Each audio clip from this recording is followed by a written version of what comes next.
Hello everyone and welcome to today's episode of the Osasu Show. May 29th, the former Democracy Day in Nigeria, is the day all governors were sworn in, including the president. On today's episode of the Osasu Show, we bring you a special coverage from God's own state, Abia, where we'll be reporting the swearing in of the executive governor, Dr. Okezie Ikpeazu. Don't go anywhere, it promises to be a very interesting episode.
About the inauguration of our Governor Okezie Ikpeazu from my school, Abia State University. Okezie Ikpeazu, Dr. Okezie Ikpeazu has been a very good visitor.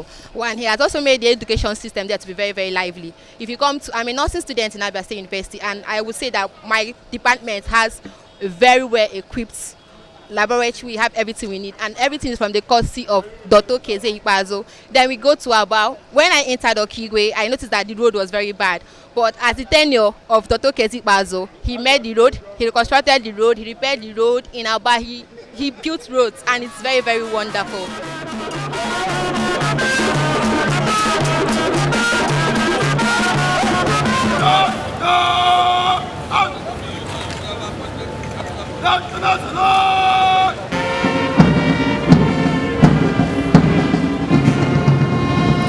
Today marks the beginning of another 4 years of governance in Abia State. And so far, I think the governor himself and his administration have tried, particularly in the area of road construction, education, health. I strongly believe the road infrastructure and the massive employment in Abia State have going on. And like example, teachers have collected over 2,000 teachers for our governors. I believe that the man is trying, and we pray for, by grace of God, to do more than this.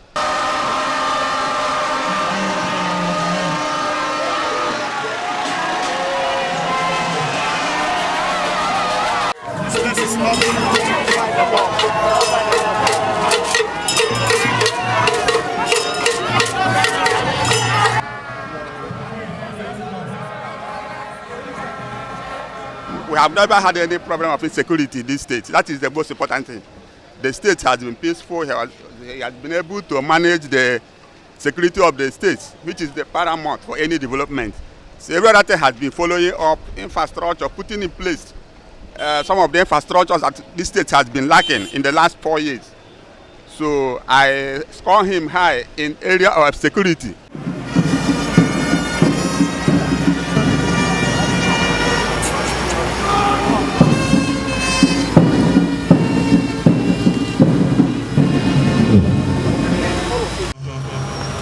Memo Dolongo, Abia State. Again today. Images from here, pictures from here will be viewed for generations to come.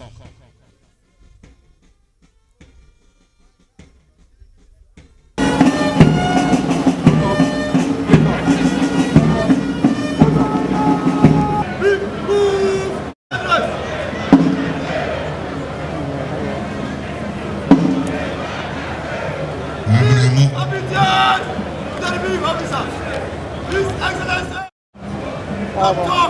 Okezie Ikpeazu of Abia State. Hip, hip, hip. Hooray! Hip, hip, hip. Hooray! Louder! Up, up, up. Hooray! They passed governors did not do anything. Now he tried his best.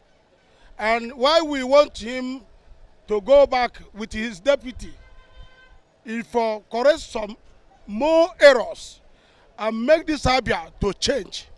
You know, we have a lot of problem over the road issue, and which he have now started doing something over it. Your Excellency, the Deputy Governor of Abia State, Sir Ude Okochukwu, the Honorable Chief Judge of Abia State, Honorable Justice Ono Hari Sakalo Ogwe, hereby invite you to take the oath of allegiance.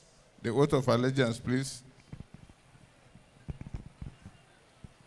I, Right Honorable Ude Okochukwu, do solemnly swear that I will be faithful and bear true allegiance to the Federal Republic of Nigeria, and that I will preserve, protect, and defend the Constitution of the Federal Republic of Nigeria.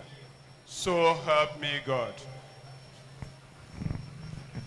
I, Right Honorable Ude Okochukwu, do solemnly swear that I will be faithful and bear true allegiance to the Federal Republic of Nigeria, that as Deputy Governor of Abia State, I will discharge my duties to the best of my ability, faithfully and in accordance with the Constitution of the Federal Republic of Nigeria and the law, and always in the interest of the sovereignty, integrity, solidarity, well-being, and prosperity of the Federal Republic of Nigeria. For Dr. Okezie Ikpeazu, he's a wonderful man, and he did so many things to our state, Abia State. I'm very happy for him. I want to tell him to go forward, to continue to do a good work to Abia State. You recall that the last WAEC, that is a son of Abia, came out first. That is to say that our academic orientation is very high. To do the needful.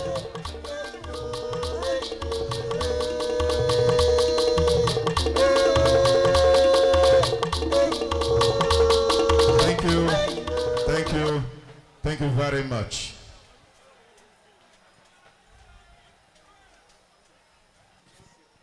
My Lord, the Honorable Chief Judge of Abia State, Honorable Justice Onoha Arisa Ogwe, hereby invites His Excellency, the Governor of Abia State, Dr. Okezie Ikpeazu, to take the oath of allegiance. Please, Your Excellency, arise. Oath of allegiance. I, Okezie Ikpeazu, do solemnly swear, affirm that I will be faithful and bear true allegiance to the Federal Republic of Nigeria, and that I will preserve, protect, and defend the Constitution of the Federal Republic of Nigeria. So help me God. We have come to usher a new beginning, a new epoch, and a renewed opportunity to cement our legacy in the annals of posterity. My brother Ude Okochukwu and I will not be performing this ceremony today, but for the love and support of the people of Abia State, freely expressed in their voting massively to return us to continue to pilot the ship of Abia State for the next 4 years. I therefore begin this address by conveying my unreserved gratitude to the entirety of Ndabia and residents of Abia State for this honor you have seen fit to bestow on me. I remain eternally grateful, and the onus is now on me to judiciously utilize this opportunity given to me, and I give my word that God will not allow me to let you down. I thank you all for listening. This is the beginning of a dune dawn. Ndabia, once again, Our destiny is our hands. Let us seize it for the sake of today, posterity, history, and generations unborn. Unu emela onye nwe m gozi unu. Unu echefukwala sị, ọ bụghị mụ ji onwe m mara ya. Ọ bụghị mụ ji onwe m amara ya. Ọ bụghị mụ ji onwe m amara ya ji m aka ka mmarị. He has already said it all here. And whatever he said here is what he's going to do. And, coming to roads, he has been doing a serious work. Coming to industrial works, like Abia is the China in Africa. That is, the man has done a lot of things. Dr. Okezie Ikpeazu called the heart of Abia people because of his legacy projects and people-oriented projects. Most of his projects touched the heart of the people. From road construction, like in places, like he read during his address, that he's done 70-something roads in the state. That's across the 3 senatorial zones. I think that is a legacy project. In the next 4 years, Abians expect, and I expect, that the governor will take us to the next level. Next level, we mean that there are projects he could not conclude in the first tenure. And I believe that they are paramount. They are the highlights of what he's about doing, even in the next 100 days. So we believe in the next 100 days, we'll be seeing a lot of work going on, both in construction, in the education sector, in agri sector, and in the health sector. And we believe that at the end of this second tenure, we will have a lasting legacy that will be pointed out to his achievements. Thank you for that wonderful speech.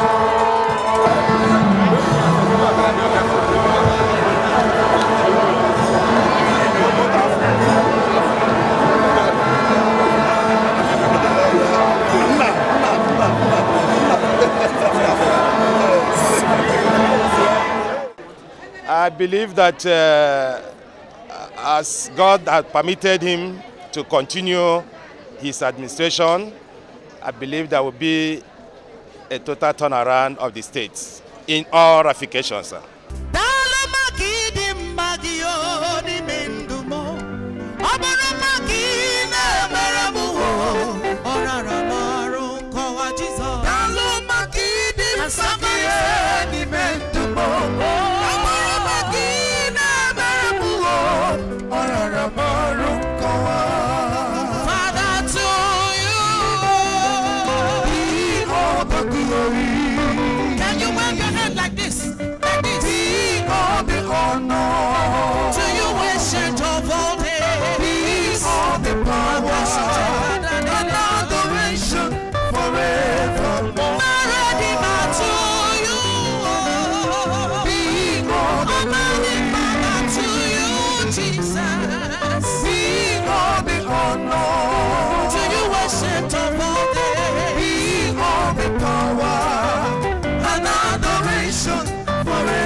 He's an excellent governor. He has done, he does enough, because the past government left a serious work for him, and he's the only person that came and start doing it one by one. In short, people love him. That is why people voted him again. Hey.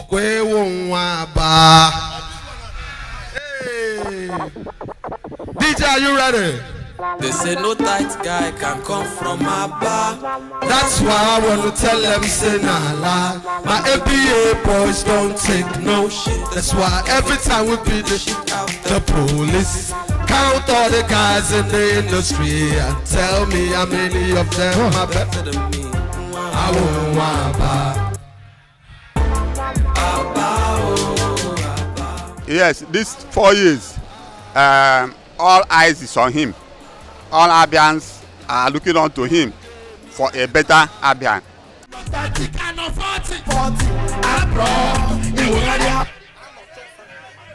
Put your hands up. Put your hands up. That time you everybody sit down. 1, 2, 1, 2. Thank you, thank you.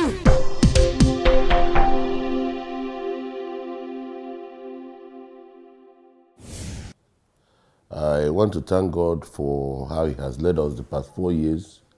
Going forward, this administration intends to stay on track with our 5 pillars of development, because we can't really do much outside the 5 pillars, because they dovetail from the things we think we can do better than others.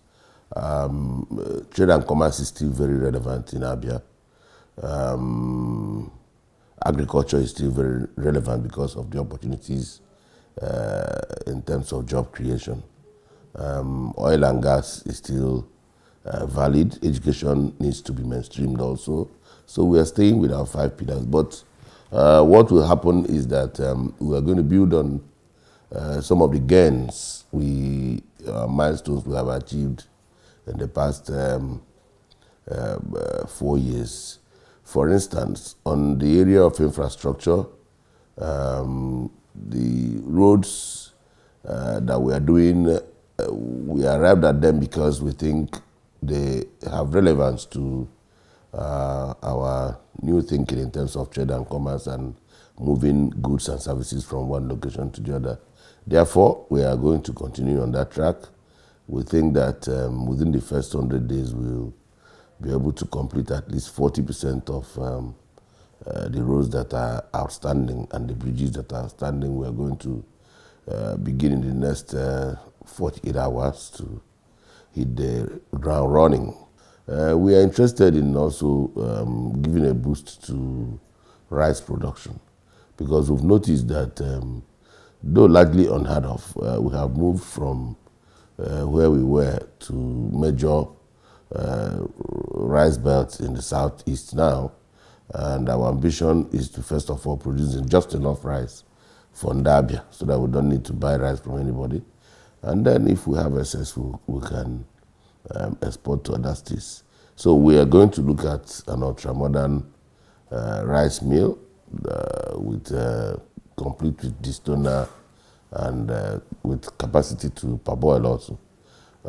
So if the agro-industrial city no more comes up and the Enyimba economic city is doing well, we'll be meeting our target to create between 650,000 and 1 million jobs. Again, in the next 4 years, we want to work on aesthetics of our major cities. And then one would expect to see more street lights. We are trying to develop a sustainable model using gas to power street lights, especially in Abia. And I would love to see cities looking bright and brilliant even in the evening. We have issues with pension and secondary school teachers. We expect that within the first 100 days, which is 3 months from now, we would have dealt with the issue of outstanding arrears or salaries of secondary school teachers. We're going to continue to retrain our teachers. We are committed to sending some of them to Australia as we promised in 2018. I think we can do that in 2019 so that the teachers can go and see how teaching is done in other climes. But beyond that, this year alone, we're going to continue with the renovation of secondary and primary schools with specific emphasis on school furniture.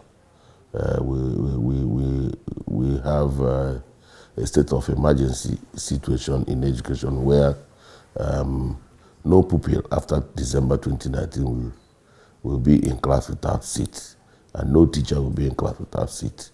So we are going to ensure that all our public schools have enough chairs and seats for both pupils, students, and teachers. The leather and garment industry will continue to receive our attention.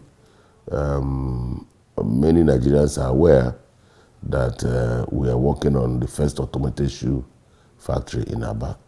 And as I speak, the building for that factory will be roofed between now and the next 14 days. It is our desire to commission that automated shoe factory within the first 100 days of this administration, and I think it will happen. At the end of the day, what you see will be better quality shoes, increased and enhanced capacity to produce more, and then we can begin to now insist that all the shoes that our Nigerian military and paramilitary would wear must come from within Nigeria. So beyond that also, I want to recall that one of the enablers of our 5-point agenda was ease of doing business, and Abia was a proud recipient of World Bank Prize for being among the first 5 states in Nigeria that has done well in terms of ease of doing business. We were on number 34 in 2015, but we are among the first 5 in this country today. By the close of this administration, finally, we won't have abandoned projects, we won't have unattended projects, and we should not have salary arrears anywhere. So this is a general overview of what we intend to do going forward. For purposes of emphasis, agriculture will continue to retain a first position in our agenda, but our policy is to be strong in terms of value addition, because we don't have all the lands that will require to do the kind of massive agriculture that we desire. So the way to become relevant in agriculture will be for people to see Abia as the hub of value addition in terms of agriculture going forward, and we are working on that. That is why we are insisting that the Umuahia agro-industrial city comes alive. In terms of housing, and that is what is going to be new, we are coming in with our heritage city. That heritage city promises to be the first smart city in the entire southeast. Everything will be digital and 21st century compliant. That heritage city will bear part of it will be the diaspora village, where we are providing accommodation for Abians in the diaspora, and we are going to give them the opportunity to run the schools and run the health center that will be there. That brings my memory to what we intend to do in terms of health. Yes, we did a few things in the past, but we think that we need to give a little more attention to maternal and child care. And we expect that before the end of 2019, our specialist hospital for mother and child would come on stream in Umuahia. We are collaborating with Abians in the diaspora for equipment and then repatriation of expertise, because we're having great issues with the commitment of our medical and paramedical personnel as they are now. We want to see if we can attract added impetus that can generally rub off on how our people consider their service in the health sector. The health sector is not an area where one can completely get remunerated for the job you do, because I don't know how much one could charge for saving another person's life. So even at that, government will do its best to make sure that people are paid, but ours is just to say that it is service to humanity, and God ultimately rewards those who are given the rare opportunity and chance to intervene and save the lives of one another. So this is an overview of what will be seen in Abia State between now and the next 2-3 years going forward. Thank you.